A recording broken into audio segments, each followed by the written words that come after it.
Hello Magical Basics, welcome back to the channel. Today we have a very exciting video, and if you're watching this in real time, I'm so sorry that it's a day late, but life is just crazy right off the bat in 2024, but I am striving for quality over quantity, so I wanted to put out a good video for you guys. I didn't want to half-ass it, and I wanted it to be a good video worth your time. So that is why you are getting it not on a Monday. But anyway, welcome to a More Magic Monday video. Today we are talking about my tips in 2024 for staying on budget in your Disney World trip. So if you are interested in learning more about your budget in 2024 for Disney World, stay tuned. So let's get into my top budget tips for 2024 if you are planning a Walt Disney World trip. These tips obviously could be helpful for other Disney parks as well, but I mainly wrote them from the perspective of Walt Disney World. I live in Orlando. I am a Disney World local and pass holder, so that is really where my wheelhouse tends to be more specialized because that's the parks that I am closest to. So my first tip is, without a doubt, do not come here during peak season. Peak season is when the most people are here. Of course, it's going to drive the ticket prices up because there's a lot more people wanting to come here. They'll make a ton more money by raising the prices. The parks are just literally madhouses during peak season, so it's not like it's even fun or enjoyable to be here when so many people are here. So times of the year where it will not be peak season or considered peak season is going to be early fall and late winter. Think about the months of like January, February, September, early November. Early November, that's key because Thanksgiving is a hot time around here at Walt Disney World. So those Thanksgiving crowds, those Christmas crowds, they're going to be brutal. They're going to be so many. So if you catch it early November, basically right after Halloween ends, that is going to be a much better time to come here than, let's say, Christmas, holiday, any major holidays pretty much. Especially summer. Summer is like a madhouse here, and not to mention the heat is astronomical. Another thing that you need to be a little bit mindful of when you are looking at off-peak seasons based on peak seasons. Sure, September is a great month to come. I love going to the parks during September. It's still warm out, but it's not crazy hot like July. But one thing you do need to keep in mind is that is still hurricane season for us here in Florida. So you do run the risk of your trip getting delayed because of a hurricane. So that's just a risk that you'll have to take if you decide to schedule something in September. I've had a couple friends' trips get canceled because of September hurricanes, but it was very easy to reschedule their tickets and they just came at a later time. So just keep that in mind. A lot of times during off-peak seasons, Disney tends to put together vacation packages that if you book directly through Disney, you can combine park ticket and hotel stays. So be on the lookout for deals like that, where if it's not peak seasons, Disney might be running deals to attract different people to come during those times. That way they are able to make money.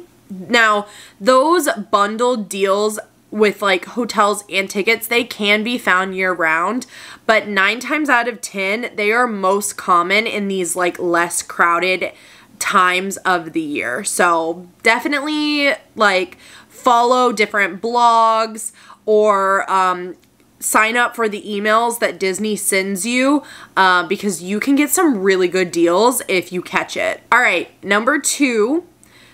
Do not sleep on value resorts. Now, a lot of people are going to tell you the best way to save money at a Disney trip is to not stay on property.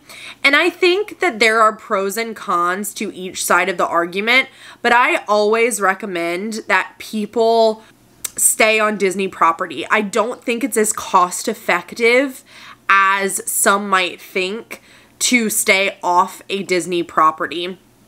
You've got the good neighbor hotels, the ones that partner with Disney, and then you have the ones that just run their own specials because they happen to be in Orlando.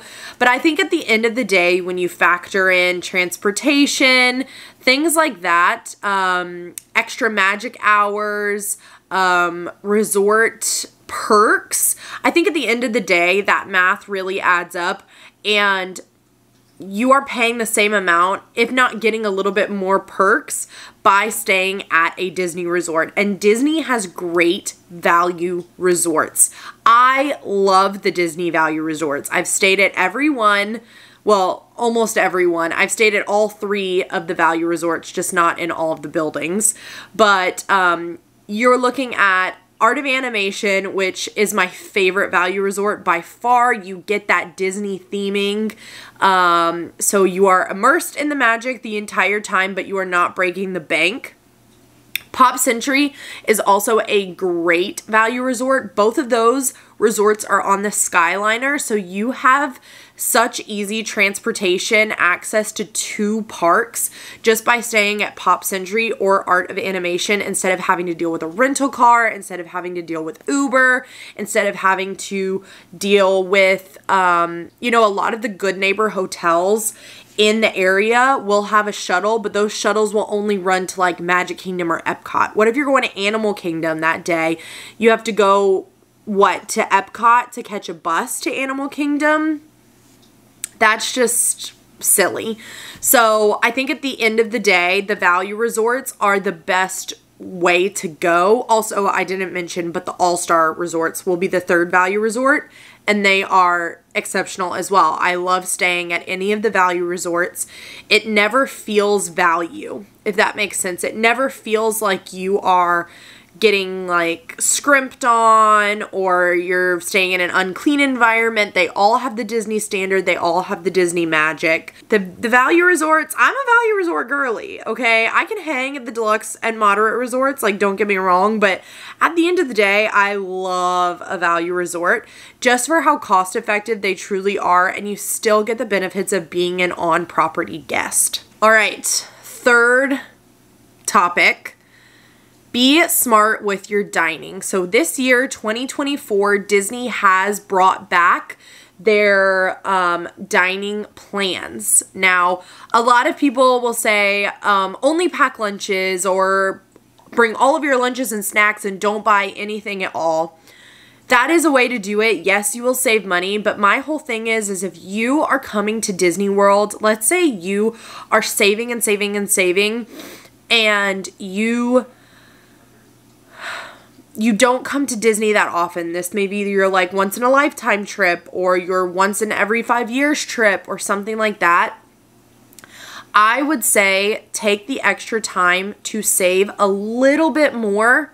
That way you can at least enjoy some of the food. If you want to like pack your own lunches and get dinners, you could do that. Or if you want to only eat snacks, like pack your own snacks and you're able to do lunches and dinners at the parks. However you want to work it out for you, but Disney has such great options in their dining plans that you can have a pretty affordable way to eat in the parks. So you can, I know that there is one dining plan that allows you to have like a certain amount of snacks and 2 quick service meals. So a quick service for lunch, a quick service for dinner. Or there's another plan that has your snacks, a quick service, and a sit down. So if you're wanting to explore more of the restaurants, you could do that way. If you are only like, oh, we're only there for quick service anyway, we want to go, ride everything, do everything, see everything that there is to see, then the quick service plan might be a way better, like, cost-effective way for you to eat in the parks. I think Disney is so known for their food and their snacks that when you get there, you probably will be tempted to buy snacks and food at the park. And unless you have like amazing self-control, you're probably gonna fall prey to it. Ouch. Blair just literally jumped up on the bed and used my back as like a springboard. What I was saying was, at the end of the day, you will probably fall prey to wanting to try different food, and you might as well try and save at least a little bit more beforehand to be able to do that, or really, really look into the Disney dining plan. Another way is to eat breakfast at your hotel. I mean, fill up on breakfast, and then that way you can split meals as a family, or you can split snacks as a family.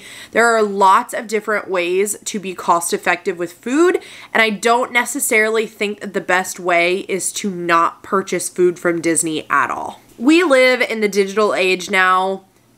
I'm still going to cover this topic, but it kind of goes without saying because it is the most convenient way. But I would say book your tickets in advance. That way you can take advantage of different deals that Disney is running via their email, or you can lock in different rates before Disney raises the prices, because they are known to do that throughout the year, especially during peak season. So I would say lock your park tickets in advance. Don't wait until the day of to buy your park tickets. And it's so easy to go online to disneyworld.com and buy your park tickets. Like I said, we live in the digital age. I feel like this might be a no-brainer, but I just wanted to mention it. Disney gift cards. Disney gift cards are the best way to prep for your trip and to save money. You can get gift cards from like Sam's or Costco, where you're buying them at a discounted price, and then you're able to use them inside the park for different merch, for different food items. So definitely do your research on Disney gift cards. Also, if you have the Disney Visa card, well, first of all, if you don't have the Disney Visa card and you are an avid Disney person, or you want to come to the parks often, I would say definitely sign up and get it. Start using that card, because those Disney dollars you can cash in for Disney dollars, and they'll send you an actual card, and you can just constantly reload the same card, and you can use those Disney dollars in parks for food, at sit-down restaurants, for merch, different items like that. Those Disney dollars go a long way. So if you're already paying for stuff like groceries, things like that in real life, and you know you have that upcoming Disney trip, keep using that Disney Visa, and you're racking up Disney dollars that you can then come and redeem in the parks. Here is one thing that I feel like you never see, but I say if you want to save a little bit of money, pre-purchase your Disney merchandise. There are so many times that I shop the sale on Shop Disney, and I'll get items so super discounted that I then go into the park and see full price in the store, in the Emporium, wherever on Disney property, and I've literally just purchased that thing for like 50% off. So if you know that you're taking little kids, maybe pre-purchase the merchandise and have them open a couple things every day. Or if you know you're going to a character dining with the princesses, then you can get your little girls different Disney princess merch that they can then wear to the Disney dining. I think it would create, one, a magical experience, and two, you would save so much money because you're shopping the Shop Disney deals instead of shopping full price in the park.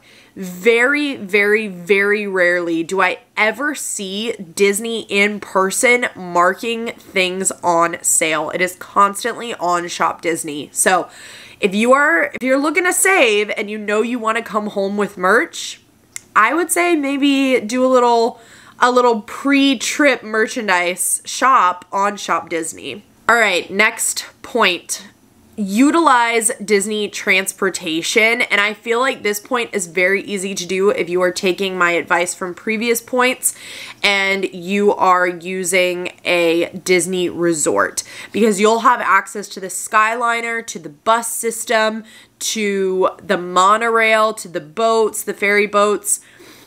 You can pretty much travel to Disney, around Disney, I should say, completely for free if you want to. You can go resort hopping by using the bus system, pretty much anything. Like, the way that you get to Orlando is pretty much all you'll have to pay for if you play your cards right. So definitely utilize Disney's free transportation options. You can save so much money on parking fees and rental cars. Rental cars are not cheap, and you have to pay for parking at Walt Disney World if you are not an annual pass holder. So just because you think, oh, I have my car, I'll just park at the TTC, you have to pay for that. So yeah, use that Disney transportation any chance that you get. All right, my next tip, my biggest tip, honestly, this tip changed my life, is use a Disney travel agent. I have a very good friend. Her name is Hillary. We grew up together. She's been on this show several times. She is a Disney travel agent. Using a Disney travel agent is no extra cost to you, but Disney travel agents can do so much for you. They can get dining that you want. They can get activities that you want. They can book your hotels. They can buy your tickets. They will sit on the phone with Disney for 5 hours so you don't have to. And a lot of times they can lock in rates with their travel agent code that you can't. And the best part about a Disney travel agent is that they are completely free to use. You are not going to pay anything extra by booking your trip yourself or booking your trip through a Disney travel agent. So definitely use the Disney travel agent. I will have Hillary's information in the description box down below and in the show notes, and reach out to Hillary, okay? She is a lifesaver. She literally made my sister's engagement trip perfect. She got us all the dining that we wanted. She got us the magical moment scheduled. She is a rock star, and every other Disney travel agent is too. So definitely look into using a Disney travel agent. All right, my last tip, I kind of mentioned it already before, but if you are not signed up for like Disney emails, if you're not going on the website pretty regularly leading up to scheduling your Disney trip, you are doing it wrong, because Disney is constantly offering different specials and promotion and discounted room rates and meal plans and packages, all sorts of things. So as long as you're doing your research, you're keeping up to date with Walt Disney World, you will be able to get excellent prices instead of paying just full price for everything. So be diligent, do your research, and get those good rates, get those good discounts and packages and meal plans, okay? All right, so a trip to Walt Disney World does not need to be a crazy financial strain on you. I know that Disney gets more and more expensive every day, but there are ways to do it. There are ways to get around it, and there are ways to prep for your Disney trip to make it super magical, but it doesn't have to break the bank. So thank you so much for tuning in, and I hope that these tips were helpful. If they were, let me know. I would love to hear from you. I would also love to hear more topics that you want us to discuss here on Bibbidi Bobbidi Basics. And yeah, I just love and appreciate you guys all so much. I will see you in my next More Magic Monday. I hope you have a magical week. Until then.